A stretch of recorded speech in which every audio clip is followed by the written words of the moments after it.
In part 1, on this Denon AVR2307, I diagnosed a problem to a defective 15-volt regulator in the power supply, and I was able to prove that by bypassing it and supplying in external 15 volts, and the unit no longer went into shutdown. So in this one, we're going to change the defective part and make everything work. So I'm back on the Denon again. If you haven't seen part 1, please go watch part 1, where I do the troubleshooting to arrive at the conclusion that the 15-volt regulator is what has failed on this, causing the flashing red light. And what I did to prove that was I used an external power supply to supply 15 volts to bypass the regulator, and the unit works. So today I've picked up a new 15-volt regulator,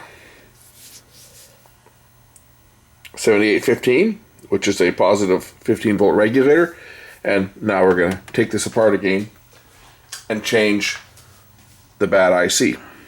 So to do that, again, I gotta completely disassemble this entire unit, because, you know, these things are just a piece of crap as far as serviceability goes. Like all the modern stuff, they're just crap. You know, amplifier should be serviceable. I didn't put all the screws back in the seam because I knew I was gonna have to take it apart again. So we'll just remove the screws that I put in just to hold it together enough so that I could test it.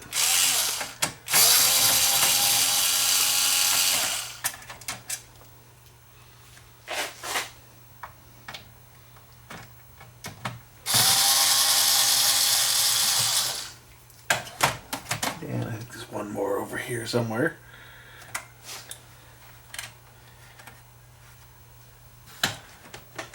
Oh, here.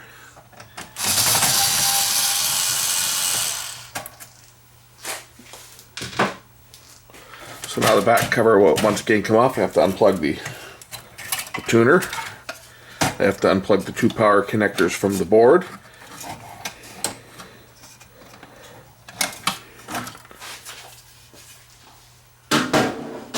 And now I need to remove, again, I gotta take this board out, so we'll undo the plugs here and here, and these 2 plugs, so that I can swing this board out of the way. I've got to undo, I think I put one of the screws back into this board here to hold the board in, maybe not. I have to undo this board on both sides here.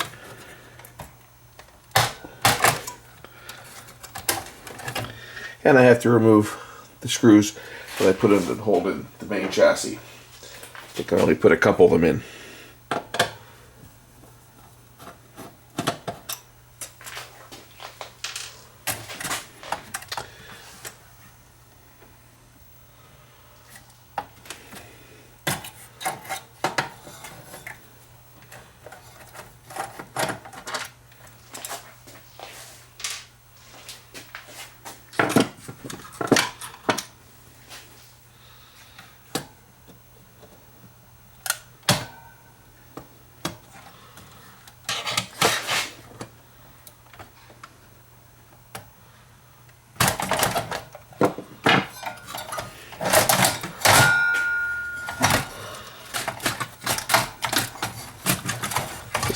Favorite design. All these wonderful units are my favorite designs, and I am being quite sarcastic when I say that, because I've never liked anything that's any unit that's designed like this, where you have to take the main board out to do any work on it. That's a joke, absolute joke. So the wire I cut was this jumper wire here. That's the wire I have to replace, so that the 15 volts will be put back on to its proper supply line. And I'm just going to remove the solder from the 3-terminal regulator. Don't know if I'll have any luck with this thing.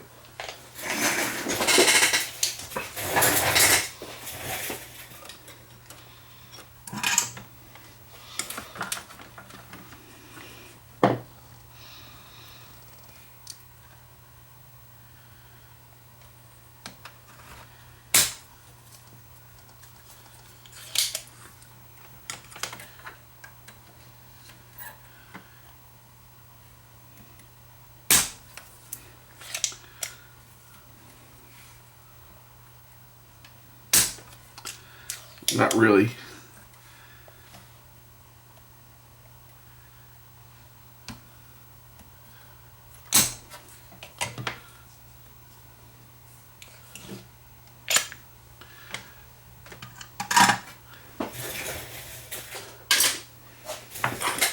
No luck.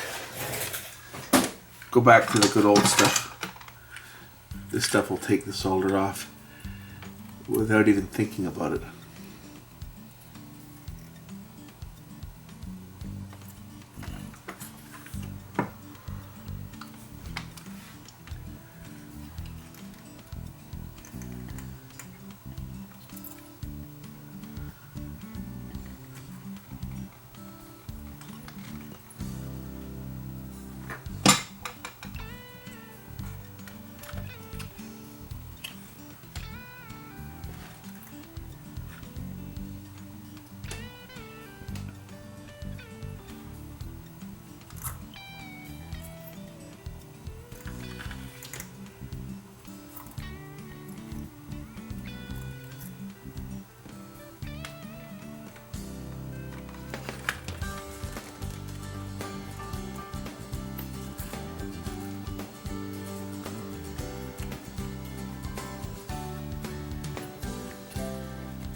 Okay, now it's ready to come out. It's completely free on all 3 pins.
The dead regulator out. I just noticed that the original regulator is a plastic back, whereas the new one is a metal back.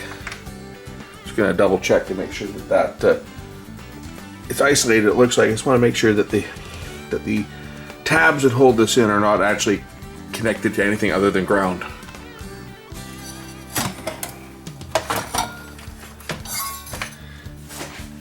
They are grounded if they're hooked up to anything.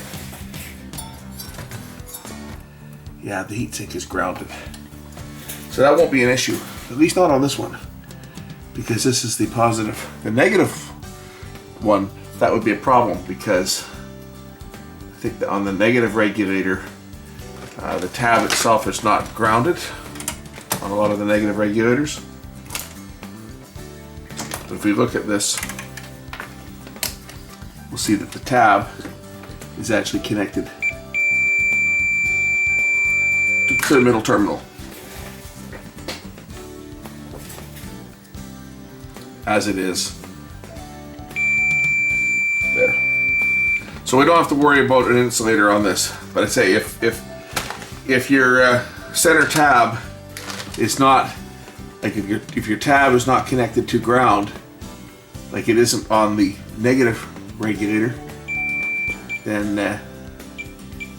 you've got a problem, and you have to make sure it's isolated. I think the negative one, the center is also tab on it, but anyway, that's not an issue on this one. The heatsink is connected to the tab, which is connected to ground, so we're fine.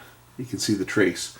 If we look at it here, you can see the trace from here goes around and it comes up here and it's connected to the center terminal. So that's not an issue on this particular one. But keep that in mind if you are changing one and you buy a regulator that has a metal tab and you're replacing one that's got a plastic case, well, either get a regulator that's got a plastic case or you'll have to use hardware to isolate it, and a mica insulator to isolate it. Otherwise, you could cause a short.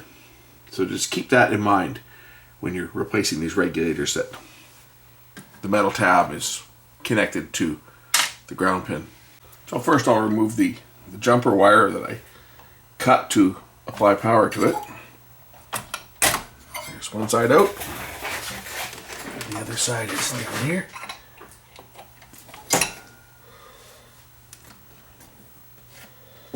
Replace it with a new piece of jumper wire.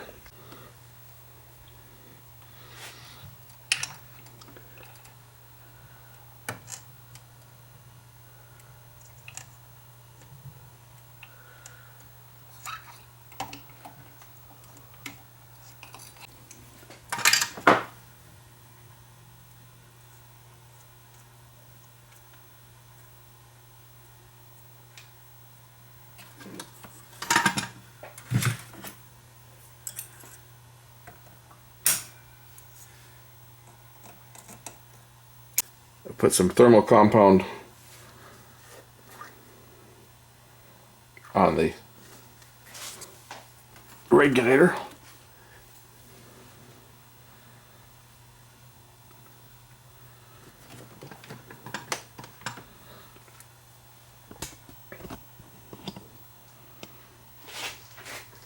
And we'll install it into the board.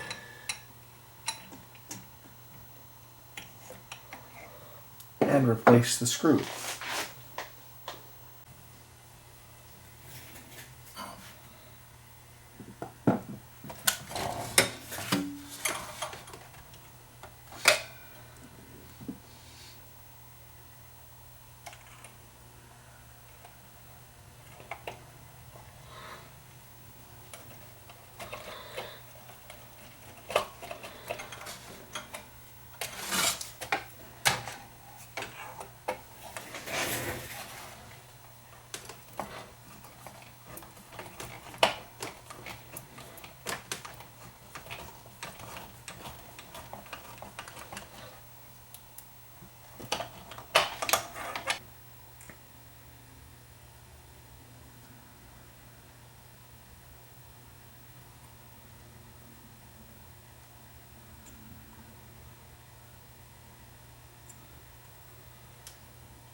To line up the plugs.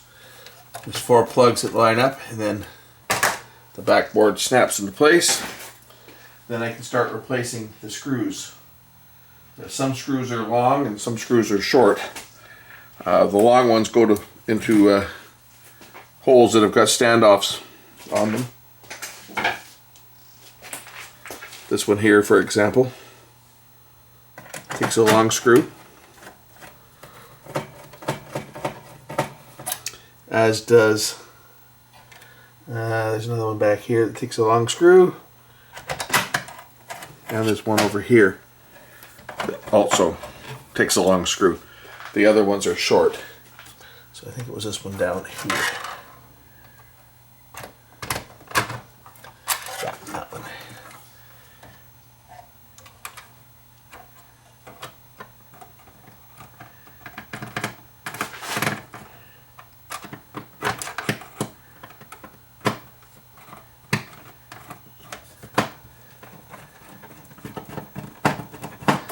The rest of the screws, these are all the silver screws, the rest of them are all short that hold the rest of the board in place.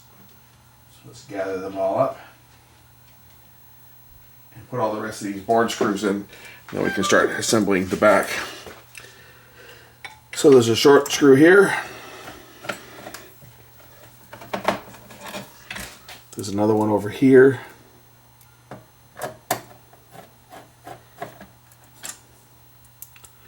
One more over here.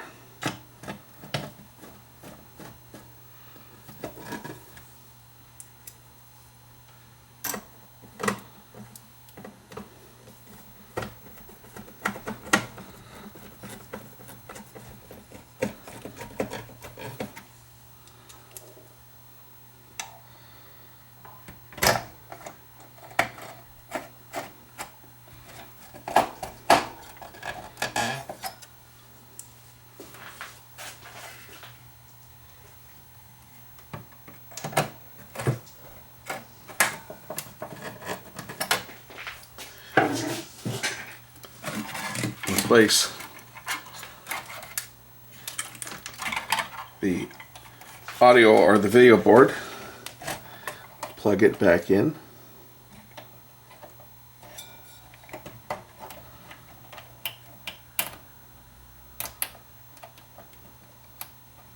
and there's these two interconnects, and you got to be really careful because these pins bend really easy if you're not careful. Especially on this one over here. Okay, so those are in place. There are two more ground screws that go in. I'm going to hang up my camera cable here. There are two more ground screws that go in down here, and they have ground wires that are held in place by screws. There are 3 ground wires.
There are 2 more silver screws that go in the bottom to hold the heatsink down.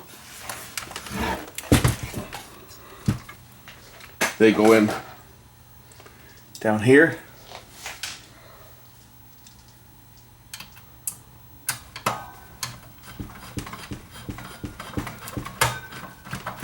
And over here.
Back cover.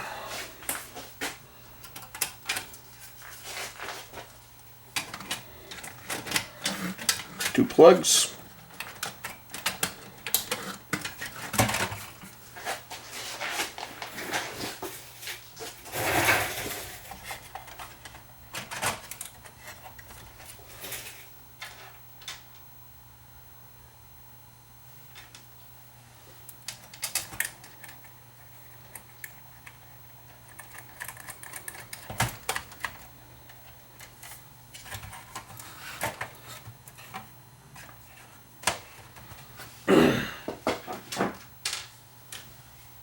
Now we can start assembling the back panel.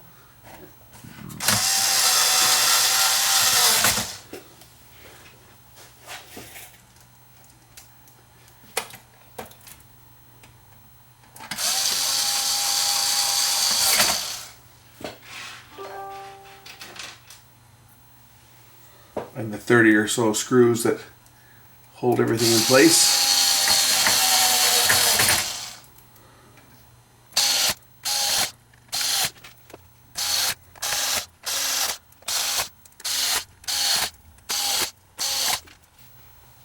There are different screws too.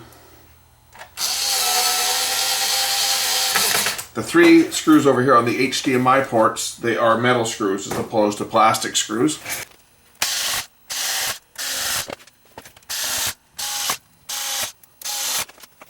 Here's a metal screw. Metal screws hold the HDMI ports in.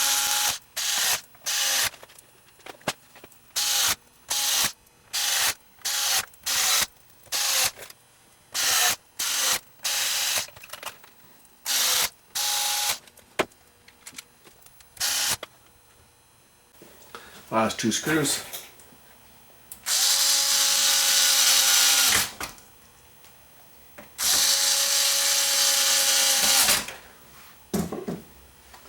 Now we'll just tighten up the RS-232 port.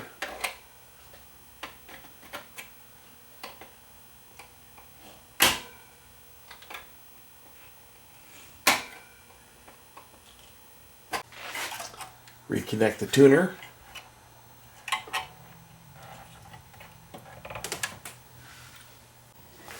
Okay, the unit's back together. Got speakers connected to it.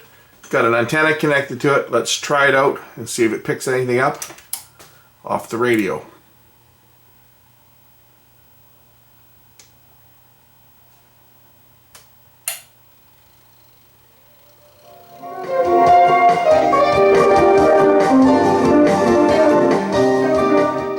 Got my test transmitter tuned into it now. Sounding good.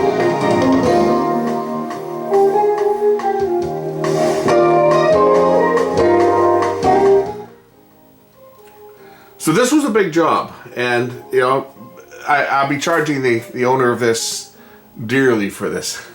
I'm not doing a repair like this for free, but yeah, a job like this would run about 120 bucks to fix this thing. So now you know what you're looking at to do this. This was a lot of work, as you can tell, just the amount of time taken to take it all apart and put it together. The problem itself was not that difficult once it was identified that the problem was a regulator, and I just did that by isolation and substitution. That's why a good bench power supply is a must. If you got a good bench power supply, you can do stuff like that. You can bypass regulators and so forth so that you can troubleshoot. But this would normally not be a very difficult repair. It's just the design of these particular units, and Denon is not the only one that are like this. They're all like this now. I have a Harman Kardon unit that I really need to work on, but you think this is bad.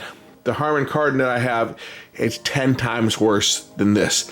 Like, I got into it and I gave up, partly because it's my own receiver and it's a spare, and someday I'll get on it. Someday I'll figure it out. I'm sure it's probably a regulator on it because it just shuts down. It won't turn on. And it started acting strange when it went out, and I'm sure it probably is a regulator, but where the regulators are buried on it is like this. They're inaccessible, and the only way to get at it is to totally disassemble the entire unit. But in this case, I had this board to remove and then the main board. In the case of my Harman Kardon, it's multiple boards. It's got vertically mounted boards. It's got boards mounted on, it's got vertically mounted boards like this with more boards mounted into it, and they all have to be removed. Basically, everything has to be stripped out of the unit to get down to the main board. And then once you're down there, you can't test anything because everything's unplugged. So all these AV receivers are not fun to work on. And that's why a lot of the shops refuse to work on these ones. There's a local hi-fi shop out here, and won't mention their name because they're my competition. The owner of the shop has offered me a job working for him on a couple of vacations, which I've declined. But because if I were, I wouldn't be able to do these videos. I'm sure I would be stipulated, but no, I've declined. I don't want to get back into the service business. I left the business in 2003 to pursue other options, and now this is more of a little sideline business. But anyway, the big vintage audio shop, he does not work on any of these. He deals with 2-channel stuff, the serviceable stuff. This stuff by many is considered to be non-serviceable just because of the way it is. I got a couple things, I got a couple more of these stupid receivers here that I got to work on. But anyway, that's beside the point. Let's get the top back on this one, and then I can get this one back to its owner. So top cover.